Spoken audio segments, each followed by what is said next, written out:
Hello friends नमस्कार loser study को स्वागत करुच्ची ओपीएससी तरफ नोटिफिकेशन आसी आमर टाइम टेबल रिटन एग्जाम कौ पोस्ट थिला से विषय देखिदेवा।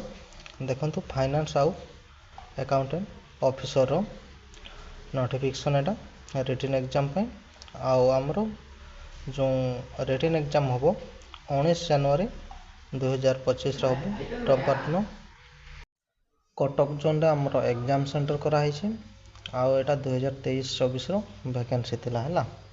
देखंतु प्रोग्राम विषय डेट हूँ 19 जनवरी 2025 रविवार दिन एग्जाम हम 10टा ରୁ 1 टाइम सब्जेक्ट कोड 01 रहा ओएमआर मड आंसर शीट रे आसीबो।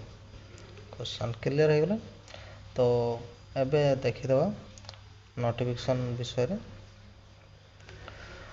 पूरा डिटेल्स आउ पीएच कैटेगरी मान जो टाइमिंग रही है 10टा ରୁ 1 हम एग्जाम पीएच कैटेगरी मान 60 मिनिट्स माने एक्स्ट्रा दिया माने 10टा ରୁ 2टा पर्यंत से माने एग्जाम देवे है। आडमिट कार्ड जब भी नोटिफिकेशन आसो मुझे जनईदेवी किसी असुविधा नहीं। तो जो भाई भाई मैंने भी जाना टे जन दिंतु मुझे तले लिंक दे दूसरे लिंक प्रूफ जाकि डायरेक्टली साइट को आसीपर वीडियो जब भल लगुए लाइक शेयर कर दिंतु आपर्यंत जब मो चैनल को सब्सक्राइब करना सब्सक्राइब कर दिंतु। जॉब रिलेटेड जो भी नोटिफिकेशन आसो मो चैनल माध्यम आपन को जनईबी तले भी लिंक दे दूसरे लिंक प्रूफ जाकि डायरेक्टली साइट को आसीपर। धन्यवाद।